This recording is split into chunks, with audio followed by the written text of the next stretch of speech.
deeq raashin ah oo dawladda Imaaraadku ugu talagashay dadka jilicsan ee reer Somaliland ayaa waxa soo gaarsiiyay hay'adda u diyaargarowga aafada iyo kaydka raashinka qaranka Somaliland sidoo kalena waxa ka gudoomay maamulka gobolka Sool oo ugu horeeyo gudoomiyaha gobolka Sool Cabdi Khayr Dirir sidoo kale taliyaha qaybta booliska gobolka Sool ana raashinkaasi lagu qaybiyay deegaanka degmada Yogoori ee gobolka Sool iyo sidoo kale deegaanka Canjiid waxaana ka hadlay dadweynaha ku dhaqan deegaanadaasi waxaanu soo gaaray raashin ka kooban 5 item ka kooban bur bariis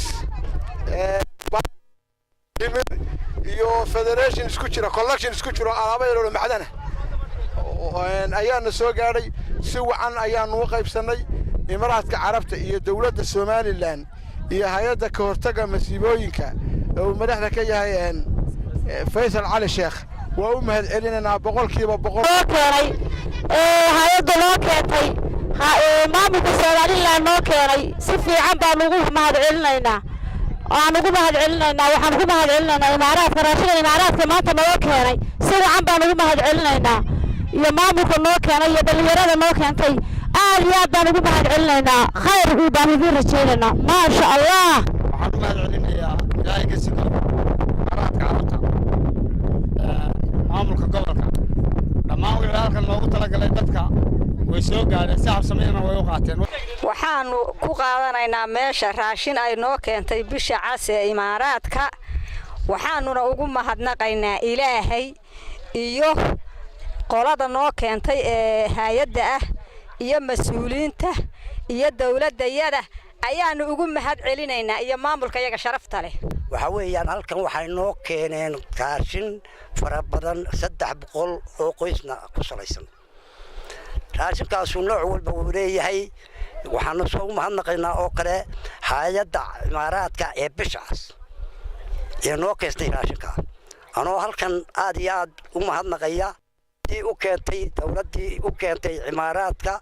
raashinka ee bishaas ay ku saabsan tahay aad iyo aad baan ugu mahadnaqayaa dhinaca kale waxa raashinkaasi mid la mid loo qaybiyay xarunta agoomaha ee magaalada Laascaanood waxaana sidoo kale ka hadlay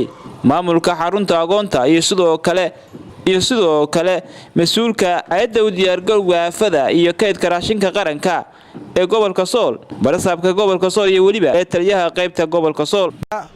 xarunta agoonta magaalada Laascaanood marka hore Ilaahay baan u mahad celinaynaa marka labaad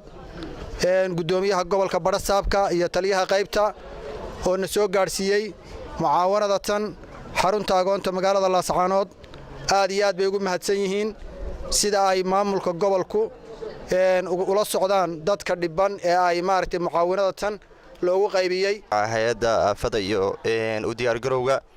iyo kaydka raashinka qaranka waxaan halkan ku cadeynaynaa inaan wareejinay raashin loogu talagalay 240 qoys kaas oo uu ka soo shaqeeyay gudoomiyaha hay'adda Faysal Ali Sheekh runtii aad baan ugu faraxsanahay in raashinkaas dadkii loogu talagalay ee tabaalaysnaa ee u baahnaa inuu gaaro alxamdulillah summa salatu ala rasuulillah sallallahu alayhi wasallam galabta aynu ku sugannahay xarunta agoomaha magaalada Laascaanood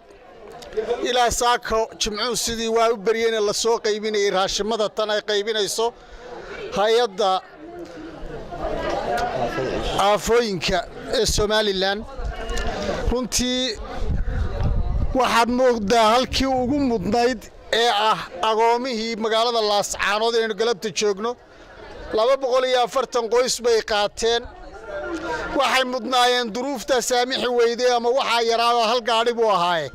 in looga kordhiyo cidii soo bixisayna waan uga mahad celinaynaa ilaahay wax ka roon ha ugu bedelo cidii ka soo shaqeysay hay'adda iyo maamulka iyo cid kastaba waxaan leenahay jazaakumullahu khayra jazaa mas'uuliyiinta halka kan markay gaari weyday waa arkaysaan oo qaybino xaqay joogtaa qayb waxaan ku sugannahay xarunta dhexe ee agoomaha ee Laascaanood iyagoo ay jiraan xarumo kale oo tan ka farcamay laakiin waa xaruntii ugu weynayd agoonta Laascaanood halkan aan ku sugannahay waxaan ku qaybinaynaa galabta raashin barakaysan oo ay soo bixisay hay'adda bisha cas ee Imaaraadka ama Hilaal Ahmar al-Imaaraatiya ayna ku deeqeen reer boqorka Imaaraadka waxaa hawsha ayadaa soo fududeeyey oo mahad gaara iskale ilaahay ka sokow agaasimaha hay'adda maareynta aafooyinka iyo kaydka qaranka Faysal Sheekh Cali oo aad iyo aad ugu mahadinayo oo aan leeyahay dadaal weyn buu ka geysay sidii raashinkan ku soo gaari lahaa gobolka iyo sarkaalka ka tirsan hay'adda aafooyinka maareynta aafooyinka ee heer gobol waxaan leenahay raashinkaas waa 240 qoys oo ka kooban 5 item oo muhiim u ah nolosha bini'aadanka runtii way mudnaayeen ka badan in la siiyo laakiin waxa la hayay inta ahayd ninka wax yar ku siiya ayaa wax badan ku siiya mas'uuliyiinta hay'adda mataqaana xarunta agoomuhuna si sharaf iyo karaamo ku jirto ayay u qaybiyeen waxaan la siinayaana waa caruurtii agoonta ahayd ee halka ku jirtay waxaanu leenahay marba wixii la hayaa la isgaarsiinayaa dadka kale ee baahidu hayso ee gobol ka mid ah leedimay lowsana leedinkamana tagin laakiin wixii la hayay inta noqday Mawlid Ali Star TV Laascaanood